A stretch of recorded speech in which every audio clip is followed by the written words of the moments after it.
This is Rumpole à la carte, and we're now lifted into the world of smart, perhaps rather pretentious restaurants. Rumpole and Hilda are taken there by Hilda's cousin Everard from Canada, and there's a very snippy sort of head waiter there.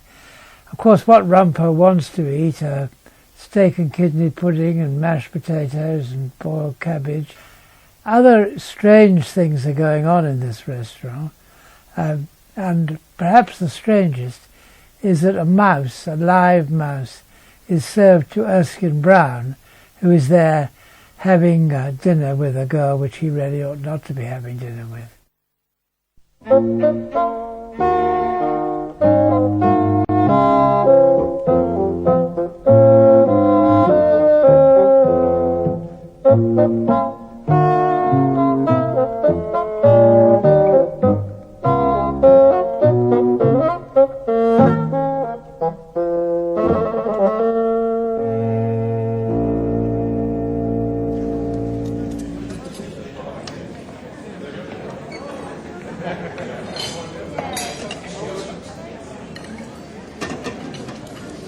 Un, deux, trois. Monsieur? So we got an injunction to stop the great Elk Bank floating the share issue, and they had to let us take over the Winnipeg Soap Company at the bottom of the market. Cleared about $4 million for my clients. Oh, did you hear that? You've never cleared $4 million for your client, have you, Rumpole? You should be a company lawyer. Like Cousin Everard. I think I'll stick to crime. At least it's a more honest type of robbery. Oh, nonsense. Robbery has never got us a dinner at La Maison Jean-Pierre. If Cousin Everard hadn't come all the way from Saskatchewan, we'd never be here. Yes, indeed, from the town of Saskatoon, Hilda. Hey, see, Hilda, all the way from... Where? Saskatoon. Saskatoon, Hilda. Such wonderfully elegant surroundings here. Think of it, Rumpole, it takes Cousin Everard from Saskatoon to introduce us to gracious living. Oh, we have several fine dining restaurants in Saskatoon now, Hilda. And igloos and Eskimos. What do you say, Rumpole?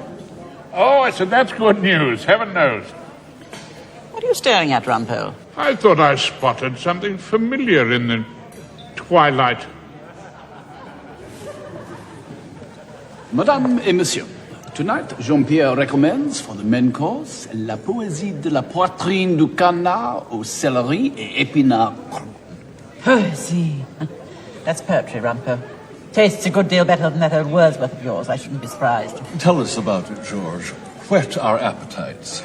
This is just a few wafer-thin slices of breast of duck, marinated in a drop or two of Armagnac, lightly grilled, and served with a celery remoulade and a few leaves of young royal spinach. And mash? Mashed spuds come with it, do they? Shh, Rumpole. I would have the poesy. It sounds delicious. A culinary experience, Hilda. Yes, a poesy for me too, please. And for Monsieur? Oh, I'll have a posy of steak and kidney pudding, not pie, mashed potatoes and a large scoop of boiled cabbage and mustard, please. English, if you have it. Rumpole, behave yourself. This pudding is not on our menu. Oh, your pleasure is our delight. That's what it says. Couldn't you ask Cookie to pleasure me? Along those lines. Cookie? I do not know what Monsieur means by cookie. Our maître de cuisine is Jean-Pierre O'Higgins himself. He is in the kitchen himself. How very convenient. Have a word in his shell-like, why don't you? Excusez-moi, un petit instant. Mercy.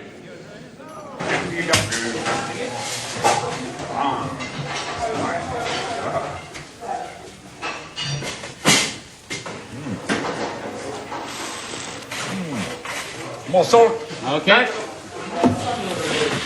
A customer has ordered steak and kidney pudding with mashed spuds. Mashed spuds? Go on, George, you're having me on. Incroyable, mais c'est vrai. Bloody cheek. Ice cold insolence. Gotta get some discipline into the punters. Point the little bolshy out to me. I know how to deal with them.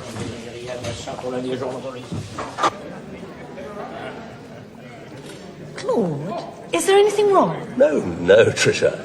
Absolutely nothing at all. What are you doing with that menu? The menu? Why? Well, not doing anything with it in particular. We have ordered hours ago. Oh, no. Your wife's not here, is she? I always seem to be bumping into people's wives. Philly? No, she's doing a spot of town planning in Cardiff. No, it's not Philly I'm worried about. Not that I'm worried about anything in particular. I say, it is fun here, isn't it? Look, Claude, I'm not just a pretty face. I have been a solicitor for 5 years. I do know about offenders.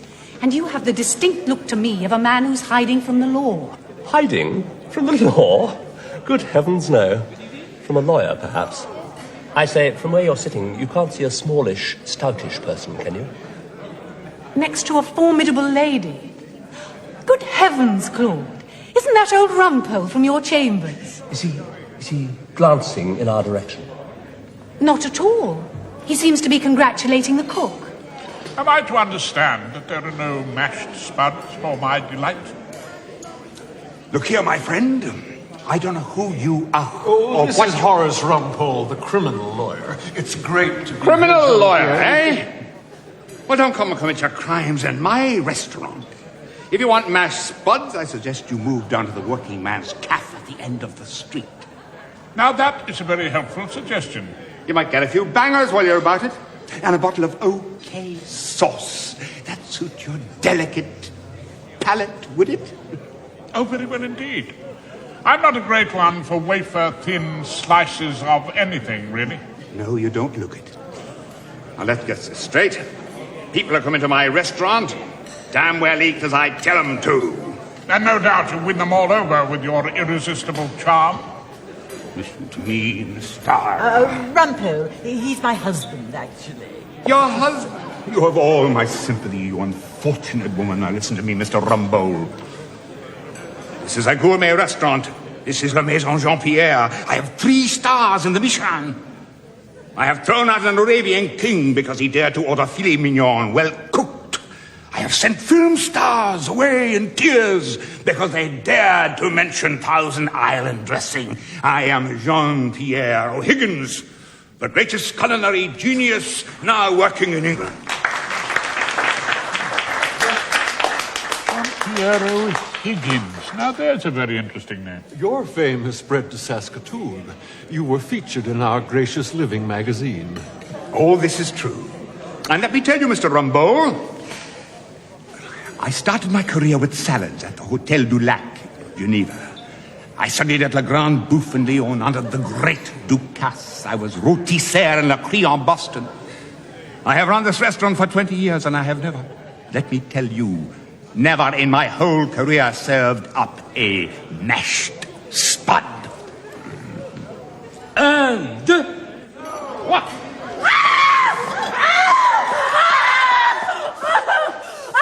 Please, Tricia, don't scream!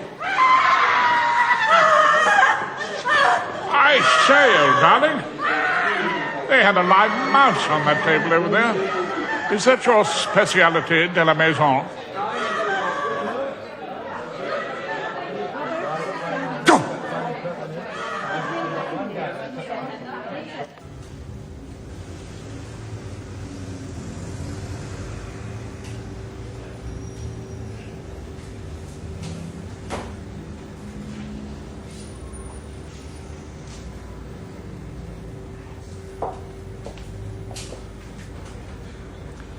I'll get you a coffee. Thanks, Mary. Chateau Dudden, the Lake District's most luxurious hotel, a paradise of gracious living. Everard wants to take me up there for a break. Sole listener, Dudden, to the breeze that played with thy clear voice. I caught the fitful sound of wafted o'er sullen moss and craggy mounds, a paradise of gracious living. How Wordsworth would have hated it. A break from what, pray? From you, Rumpole. Don't you think I need it? What a disastrous evening we had when Everard took us out. Oh, really? Do you think so? I rather enjoyed it. Britain's greatest cook laboured and brought forth a monstrous mouse. Ha ha! People have paid good money to see a trick like that. You had to disgrace me in public. Come along, my dear old thing. There's absolutely no disgrace in a good, honest-to-God steak and kidney pud with or without mash. You did it because you had to be a character. Had to be one all the time. Well, I don't think that I can put up with your character very much longer, Rumpole. My dear old... And I am not your dear old thing! Not anymore. I was, once, perhaps. But I am not your dear old thing anymore. My dear... No, I shouldn't have said that. No, all right, I won't say it. But what do you mean exactly about my being a character? Well, you have to be one, don't you, all the time? With your cigar ash and your steak and kidney pudding and Pomeroy's ordinary red and arguments, always arguments, in public. Why do you have to keep on doing it, Rumpole? Arguing in public has been my whole life, Hilda. Well, it's not mine. Not anymore. Everard doesn't argue in public. Oh, well now, if you're talking about a fellow that lives on wafer-thin slices of lightly grilled duck's breast, together with a little raw spinach, probably hasn't got the energy for a good argument. Thank goodness. You like that sort of thing? Well, yes, I do. That is why I've agreed to go on this trip. Trip? Yes. Everard and I are going to tour all the restaurants in England with rosettes, York, Bath, and Devizes. Oh, yes. And what about Mrs. Everard? Left her behind in Saskatoon, has he? Everard lost his wife many years ago, Rumpole. Walked out into the snow. What do you say? Can't talk. Gotta go. I've got a conference in Chambers. Yes, well, when I'm off, you can mash all the spuds you want. My dear... Hilda, you're not serious about this eating jaunt, are you? You better hurry up, Rumpole. You'll be late for your meeting. I'm sure you can't wait to argue with someone. Exit pursued by a mouse. Oh, it's you, Rumpole. Horace...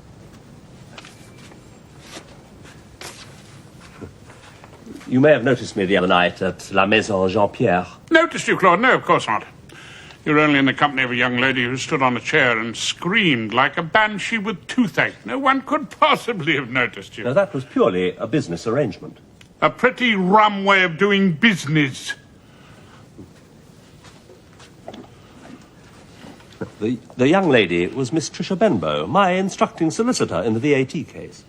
Claude, I've had considerable experience in the law. If you wish to entertain solicitors with the object of touting for briefs, it's not a good idea to introduce a live mouse into the plat de jour. Good heavens. You don't imagine I did that, do you? The whole thing was a disaster, an absolute tragedy, which may have appalling consequences. Mr. Erskine-Brown, your wife on the telephone, sir? Oh. Philly, how's Cardiff? No, I haven't been out in the evenings at all, actually. Just stayed at home and cooked myself an omelette, you know, that sort of thing. Henry? No, I'm not bored. No, perfectly all right. Henry, something extremely serious has happened. Someone's nicked the nail brush out of the loo. How did you guess? Well, that corresponds to your idea of something serious, Bollard. Besides, I happen to notice these things. Odd that you should know immediately what I was talking about, Rumpole. Not guilty, my lord. Didn't your God-bothering society have a meeting here last week? The Lawyers as Christians Committee, we met here. What of it? Cleanliness is next to godliness. Isn't that their motto? The devout are notorious nail-brush nickers. Think about it.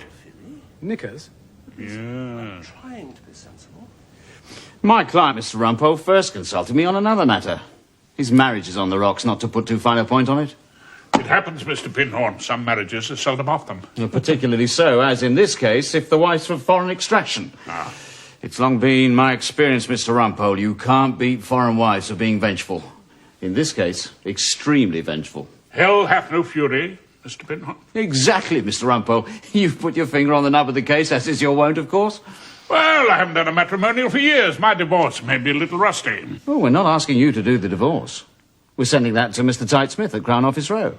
Oh, well, jolly good luck to right little tight Smith. The matrimonial is not my client's only problem. When troubles come, Mr. Pinhorn, they come not single spies, but in battalions.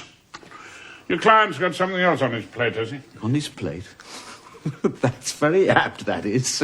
And apter than you know, Mr. Rumpole. Oh, come on, Mr. Pinhorn, don't keep me in suspense. Who is this mysterious client? I wasn't to divulge his name in case you should refuse to act for him. Although he's not short of money. Horace Rumpole refuse a money brief? No. He was afraid that you might have taken against him, so he's coming in person to appeal to you. I've asked Henry if he'd be good enough to have him shown up. Henry! Mr. O'Higgins, sir.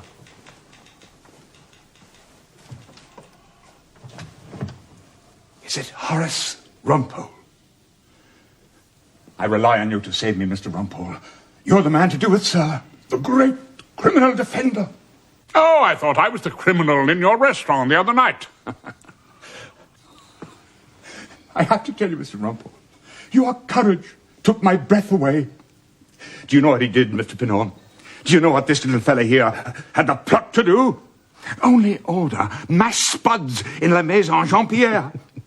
The thing no one else has dared to do in all my time as maître de cuisine. I tell you, Mr. Pinhorn, quite honestly, a man who could do that to Jean-Pierre couldn't be intimidated by all the judges of the Queen's Bench. Huh? What do you say, then, Mr. Horace Rumpole? Will you take me on? Well, I'll have to think about that. Be honest. Is it my personality that makes you hesitate? Do you find me objectionable, Mr. Rumpole? Mr. O'Higgins, I find your restaurant pretentious and your portions skimpy. Your customers regale themselves in a dim religious atmosphere more fitting to evensong than a good night out. I find you an opinionated and self-satisfied bully. However, unlike you, I am on hire to even the most unattractive customer.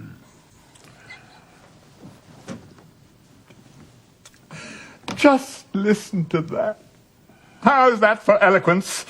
I tell you, we've picked the right one here, Mr. Pinhorn. You haven't done away with this vengeful wife of yours, have you? I should have long ago, but no, Simona's still alive and suing. Isn't that right, Mr. Pinhorn? It is, Mr. O'Higgins. It is indeed. I received a telephone call from the environmental health officer. My client is being charged with offences relating to dirty and dangerous practices at La Maison under the Food and Hygiene Regulations 1970. We sleekit, cowering, timorous beastie, the cause of panic in his breasty. The mouse. This is it, Mr. Rumpole. How wonderful. We will elect for a trial by jury. At least we'll give them a few laughs, Mr. Pinhorn. Even if we can't get you off, Mr. O'Higgins.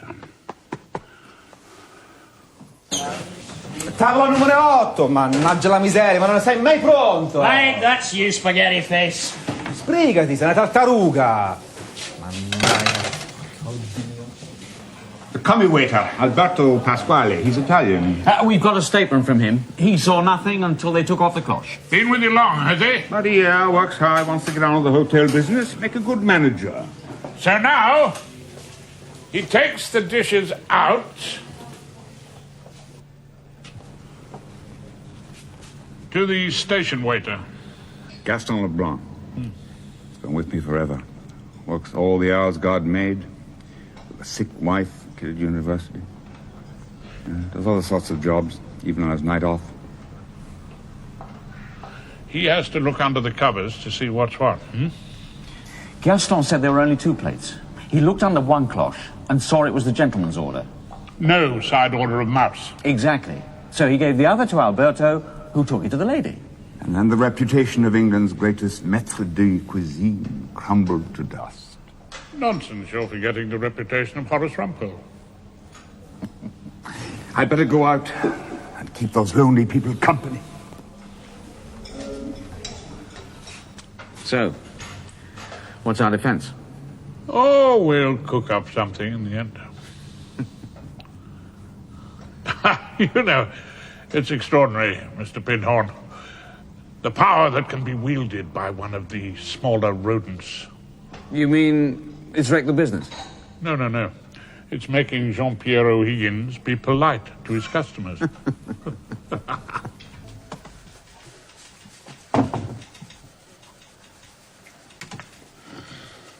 Good morning, Mr. Rumpole. Oh, top of the morning to you, Mrs. Rafferty. Mrs. Rafferty, am I a character, in your humble opinion? Are you a what, Mr. Rumpole? A character. There was this old fellow Dalrymple we used to have in chambers. Oh, donkeys years ago. You remember, he had an absolutely filthy flat just off Chancery Lane. He used to lead a cat around on a length of pink tape. Gentleman who dried his socks in front of his electric fire. Yes, you remember him? No. Well, everybody's very proud of old Dalrymple. Oh, they'd say, Dalrymple, what a character. Then one day our old head of chambers came in. He said, they binned old Dalrymple. Caught him trying to climb into the divorce court in his pyjamas. Certified insane. Am I a character, Mrs. Rafferty? Well, each to his own, Mr. Rumpole. That's what I always say. Mrs. Rafferty. Sorry, sir. What have you got in your hand? Oh, this little fella. Yeah. It was lying around on the floor of the toilet, so it was. Not much of a brush. But it does the job, sir. Well, it may not be much of a brush to you, Mrs. Rafferty, but I know somebody who would be very glad of that. You want it as a gift, sir? No, not exactly as a gift, Mrs. Rafferty. More of a sort of surprise. That is, if you can spare it. Well, no. You're quite a character, aren't you, Mr. Rumpole? See? You don't want to know. It's just something you don't want to hear about. It's the same with battery hens. Battery hens? Nobody wants to know, that's all. But surely, Liz, battery hens don't get lonely. Perhaps they do. There's an awful lot of loneliness about. Especially amongst old people.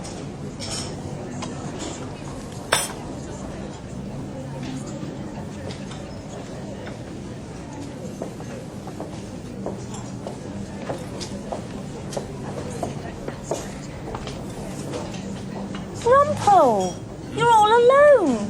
Oh, well, yes, I was, yes.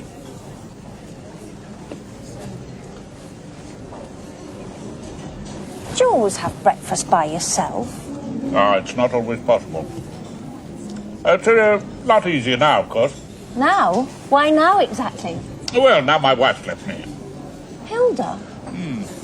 She's left you, Rumpole? Yes, as you would say, Miss Probert, she's no longer sharing a supportive relationship with me in any meaningful way. Where's she gone? Oh, she's gone out looking for gracious living with her cousin Everard from Saskatoon. The fellow has got as many jokes in him as the Dow Jones average. You mean she's gone off with another man? That's about the size of it. But Rumpole, why? Because he is rich enough to be able to afford very small portions of food. Rumpole. You know Dave Inchcape and I have founded the YRLS, the Young Radical Lawyers.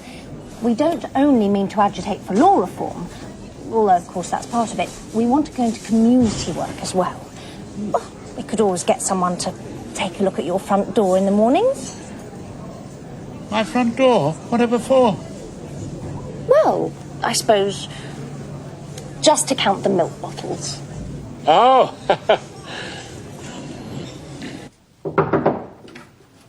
Morning, Ballard.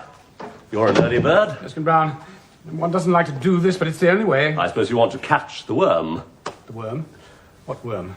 Have we a worm in chambers? What do you mean exactly? No, nothing at all. Just a figure of speech. One does get so worried about standards of hygiene. I'm briefed in this disgusting restaurant business. Makes one think, It really makes one think. Well, yes, it's been making me think, I must say. I wanted to have a word with you about that evening at the Maison Jean-Pierre. The chain. It's the only answer. It was just my terrible luck, of course, that it had to happen at my table.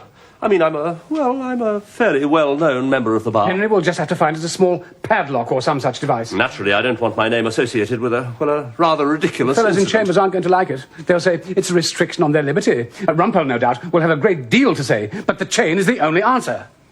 The what, Ballard? Yes. Get a new nail brush and chain it up so that nobody can take it. Can I have your support in taking stern measures? Oh, yes, Ballard, I'm right behind you. Of course you can. And in this restaurant case you're doing, I don't suppose you'll need to call the couple who actually got the mouse. The couple? Yes. The mouse was served, appalling lack of hygiene in a workplace, to a table booked by Mr. Claude Erskine Brown and guest. Now, of course, he'll be a vital witness.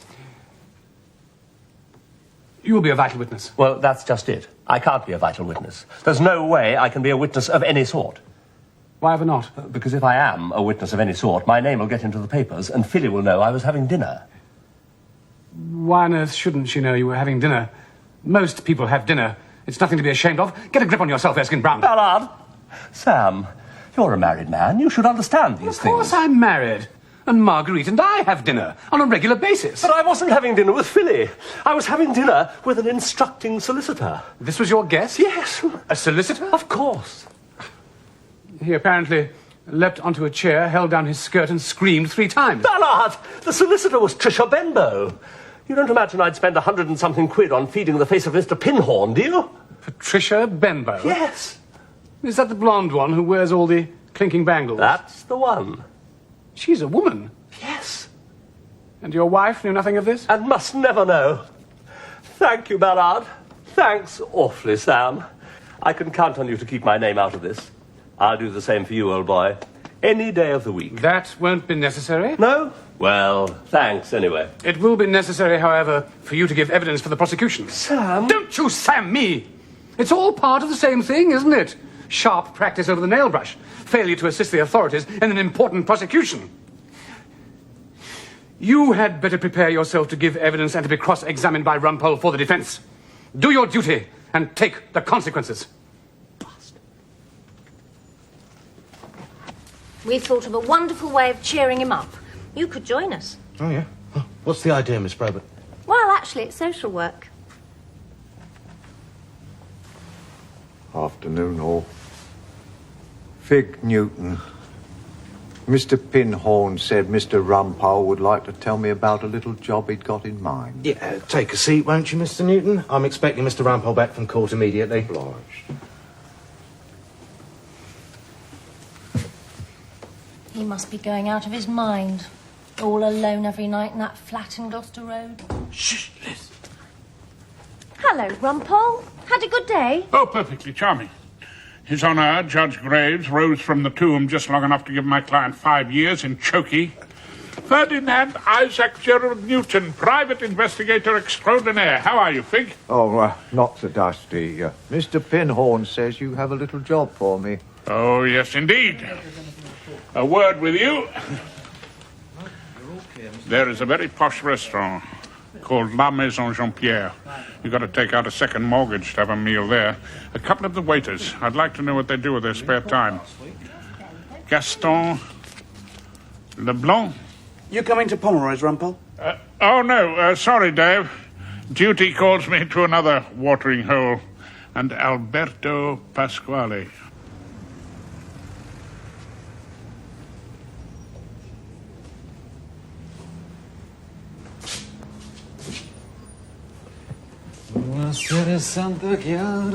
Keep your stinking dago hands off her.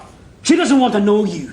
Mary can't stand the sight of you. Ma state zitto, imbecille! Imbecile? Who are you calling an imbecile? Tu sei un imbecille! Oh, chiamala enough of you! Ma che fai? Get out! One little mouse, and you behave like a bunch of lunatics. Haven't you wrecked this place enough already? Are you going to start slaughtering each other? Am I interrupting anything? Only the collapse of a great restaurant. Aren't we meeting in court, sir? Well, I had a few questions. I thought I'd call in on my way home. My wife's away at the moment. And I seem to have forgotten to get anything in for dinner. Are you hungry, Mr. Rumpole? A little terrine, Jean-Pierre? How about un petit coup de champagne? Thought you'd never ask.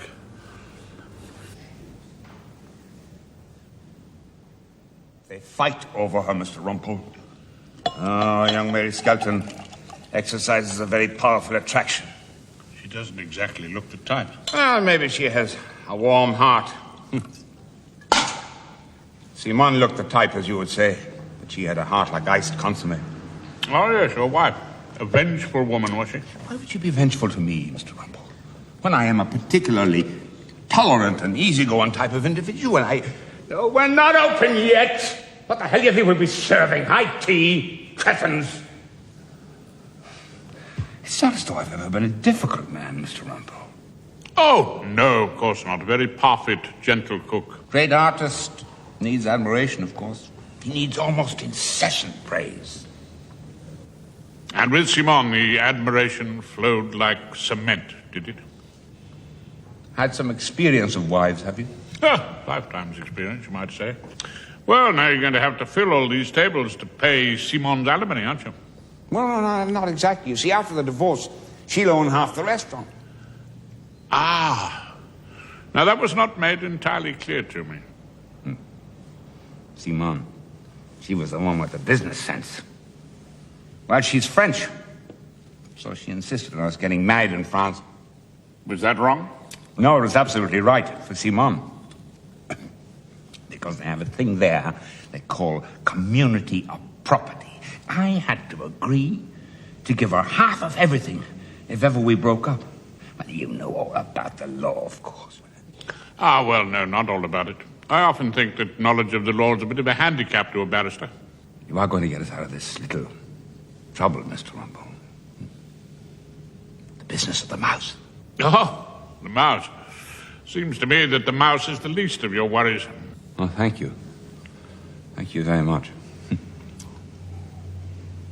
Well, the animals will be arriving. It's almost feeding time.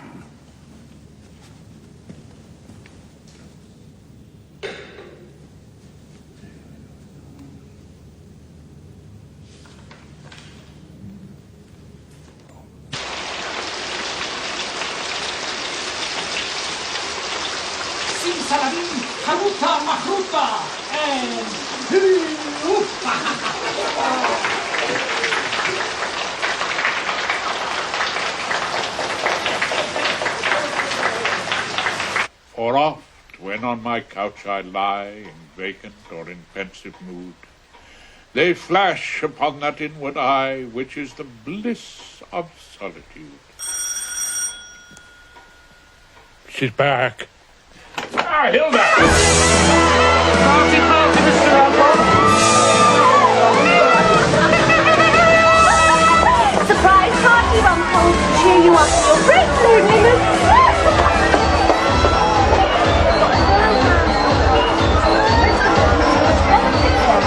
My wife's at a dinner at the Mansion House for South London mayors, Mr. Rumpole. Oh. No consorts allowed, thank God. And I hear Mrs. Rumpole's done a bump himself.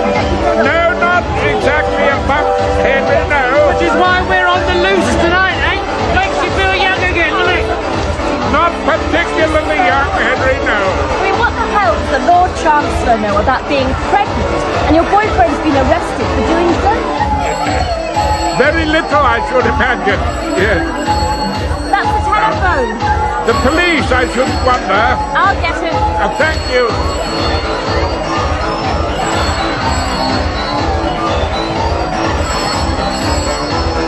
Thank you. Yes, officer. Oh, Hilda. Oh, hello. Members of the jury, this is a case which many of you may find most shocking, concerning as it does His Honour, Judge Gerald Graves. Never a friend to Rumpole. Look, he's looking at me now, as though I were a porridge saucepan that hasn't been washed up properly. No doubt he lives on a diet of organic bran, iced water, and colonic irrigation. The last person in the world to laugh this case out of court. Oh, well, I'll have to do my best without him. In this highly expensive, allegedly 3-starred restaurant, members of the jury, the environmental health officer discovered cracked tiles, open waste bins, gravy on the ceiling. The ceiling, Mr. Ballard? Alas, yes, my lord. Obviously not a short order cook. A complete absence of nail brushes in the kitchen hand basins. Horror! Now, all this is bad enough. But on the night of May the 18th, a common house mouse was served up to a customer's dinner table. No doubt we're dealing here, Mr. Ballard, with a defunct mouse. Again, alas, no, my lord. The mouse in question was alive. And kicking. Now, members of the jury, need one ask if an establishment is in breach of the food hygiene regulations if it serves up a living mouse? As proprietor of the restaurant, Mr. O'Higgins is, say the prosecution, absolutely responsible. Whomsoever he seeks to blame in his employ, members of the jury, he must take the consequences. I will now call my first witness. Who is this pompous imbecile? Shh! Quiet. What's your full name, sir? My lord, may I write them down? There may be some publicity. Aren't you a member of the bar? Well, yes. That's nothing to be ashamed of, in most cases. I think you'd better tell the jury who you are in the usual way. Claude Leonard. No, do speak up. Claude Leonard Erskine Brown. Leonard? He's not owned up to that before. On May the 18th, were you dining at La Maison Jean-Pierre? Well, yes. Yes. I did just drop in. For dinner? Yes. In the company of a young lady named Patricia Benbow. Well, now, that is... Mr. Erskine Brown, it seems a fairly simple question to answer, even for a member of the bar. I was in Miss Company's Benbow, my lord. And when the main course was served, were the plates covered? Yes, they were. When the covers were lifted, what happened? Oh, a mouse ran out. Oh, do speak up. A mouse ran out, my lord. Hickory dickory dock. Thank you, Mr. Erskine Brown. Mr. Claude. Leonard Erskine Brown. Is Miss Benbow a solicitor?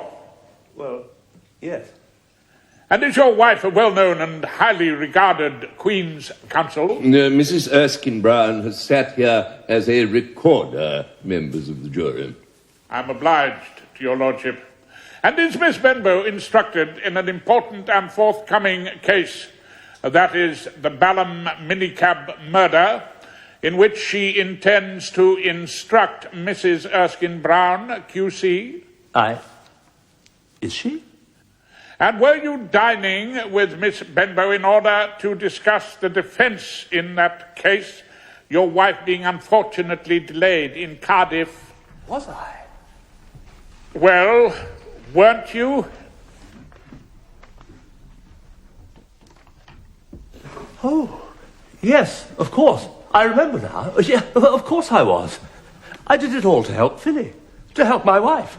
Is that what you mean? My lord. That is exactly what I mean. Thank you, Horace. Thank you very much. Mr. Rumpole, when are we coming to the mouse? Oh, yes, I'm grateful to your lordship for reminding me. Yes, what sort of an animal was it? Oh, a very small mouse indeed. Hardly noticeable. A very small mouse and hardly noticeable. And you first saw it when it emerged from under the silver dish cover. You couldn't swear it got there in the kitchen. No, I couldn't. Or if it was inserted in the dining room by someone who had access to the serving table. Oh, yes, of course, Mr. Rumpole. You're perfectly right. It might have been. No, I take it you're not suggesting that this creature appeared from a dish of duck breasts by some sort of miracle, are you, Mr. Rumpole? No, my lord, not a miracle. Perhaps a trick. But isn't Mr. Ballard perfectly right? For the purposes of this offence, it doesn't matter how it got there. A properly run restaurant should not serve up a mouse for dinner. The thing speaks for itself. Oh, a talking mouse, my lord. Mr. Rumpole, this is not a place of entertainment. You would do well to remember that this is a most serious case from your client's point of view. We will continue with it after luncheon.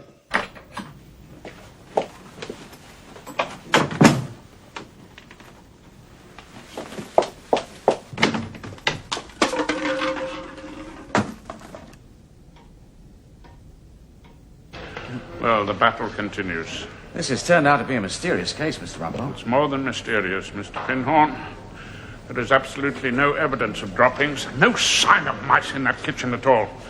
No, the mouse was put under the cover deliberately in order to ruin the business. Mrs. O'Higgins? Oh, no, certainly not. She'd want the place to be as prosperous as possible. She's going to get half of it. No, the guilty person is someone who wanted Simon to get as little as possible.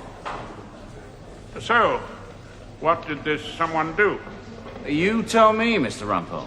Well, broke a few small rules to begin with, took away the nail brushes and the covers off the refuse bins, but they needed something sensational, something that would hit the headlines. Luckily, they remembered that one of the waiters had a talent for sleight of hand. He had a spare-time job producing livestock out of hats. Gaston Leblanc. Exactly. He put the mouse under the cover, handed it to Alberto, who passed it on to the unfortunate Miss Benbow. Consequence, the ruin of the restaurant and a poor investment for the vengeful Simon. Whoever it was must have paid Gaston very well. Who are we talking about, Mr. Rumpole? Ah, well now. Who had the greatest possible reason for hating Simon? Who? Who other than our client, the great Jean-Pierre O'Higgins himself? No, it's not true. Jean-Pierre knew nothing about it. It was my idea entirely. Why should she get anything out of him? Well, now, back into court. There, why don't you take a statement from Miss Mary Skelton? There. We'll call her as a witness. I'm afraid I left something here last night. Yes, I'm afraid you did. It's in there. Young radical lawyers. I suppose that means you can be free and easy with other people's husbands. What? You don't honestly imagine... Well, I don't have to imagine anything, do I? Seems perfectly obvious, isn't it? Don't think I fancy Rumpole, do you? Well, I don't see why not. Rumpole is a character, and some people like that sort of thing. Mrs. Rumpole, please, listen. Dave Inchcape and I and a whole load of us came round to give Rumpole a party, to cheer him up because he was lonely. Well, he was missing you so terribly. He was what? Missing you. I saw him at breakfast. He looked so sad. She's left me, he said. She's gone off with her cousin Everard. He said that? He sounded absolutely broken-hearted. He saw nothing ahead, I'm sure, but a lonely old age stretching out in front of him until he couldn't take in the milk any more. Well, anyone could see how much he was missing you. Oh, well, thank you for telling me that. I really didn't know. Ladies and gentlemen of the jury, Miss Mary Skelton, the cashier, was in love. She was in love with her boss, that larger-than-life cook and character, Jean-Pierre O'Higgins. People do many things for love. They commit suicide. They leave home. Sometimes they simply pine away. But it was for love that Miss Mary Skelton caused a live mouse to be served up in the Maison Jean-Pierre after having paid the station waiter a considerable sum to perform the trick. She it was who wanted to ruin the restaurant so that my client's vengeful wife, Simon, should get nothing out of it. Mr. Rumpole. But my client knew nothing of this dire plot. He was entirely innocent. Mr. Rumpole, if a restaurant serves unhygienic food, the proprietor is guilty in law. You are not concerned with the law, members of the jury. You are concerned with justice. That is a quite outrageous thing to say. On the admitted facts of this case, Mr. O'Higgins is clearly guilty. No British judge has the power to direct a British jury to find a defendant guilty. I warn you, Mr. Rumpole, I shall tell the jury that he is guilty in law. His Honour may tell you that to his heart's content. What you do, members of the jury, is a matter between God and your consciences. Can you, in all conscience, find a man guilty and condemn him to ruin when he was as free of criminal intent and conspiracy as the innocent little mouse itself? Can any of you? Can you? The facts of the matter in this case are in your hands and your hands alone, members of the jury. My task is done. The future of that great maître de cuisine, Jean-Pierre O'Higgins, is in your hands and your hands alone.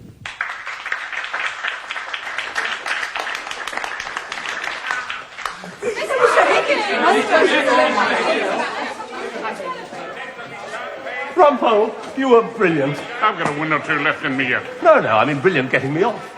All that nonsense about a brief for Philly. It was not nonsense, Leonard. Claude.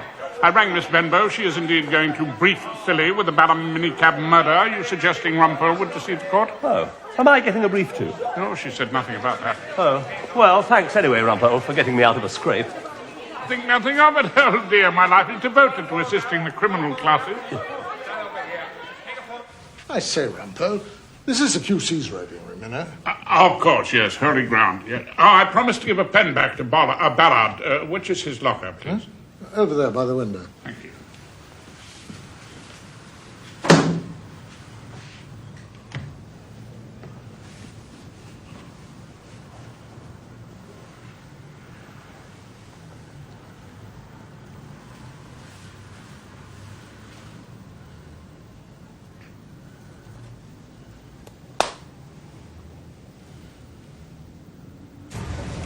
There is nothing else for it, Rumpole. I shall chain up the next one.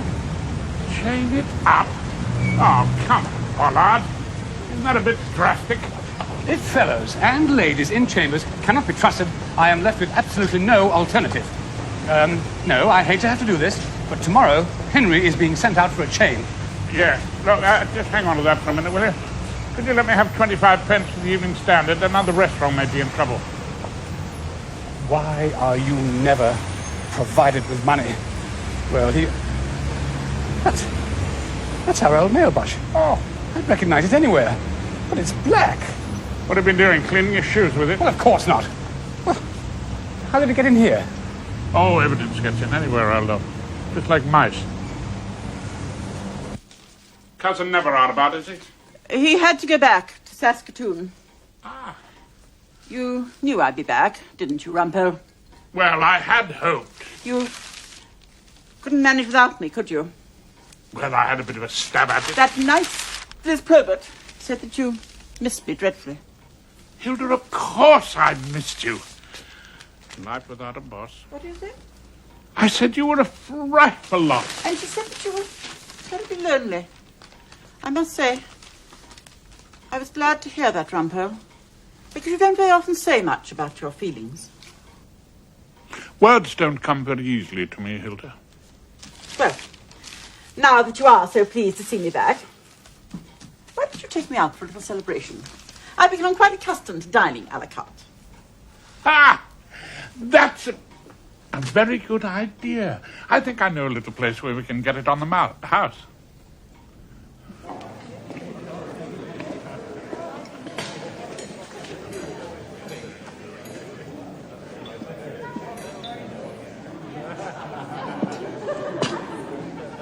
Un, deux, trois. Steak and kidney pudding. Oh, George, thank you so much.